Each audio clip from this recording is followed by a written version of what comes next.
ಧರಗೆ ದಕ್ಷಿಣ ಕಾವೇರಿ ತೀರ ಕುಂಭಪುರವಾಸನು ನೀನೇ. ಕರದಲ್ಲಿ ವೀಣೆಯ ಗಾನವ ಮಾಡುವ ಉರಗಭೂಷಣನು ನೀನೇ.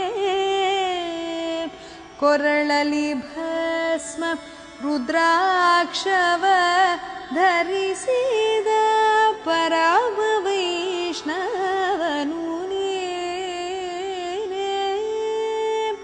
ಗರುಡ ಗಮನನಮ್ಮ ಪುರಂದರ ವಿಠಲಗೆ ಪ್ರಾಣ ಪ್ರಿಯನು ನೀನೇ.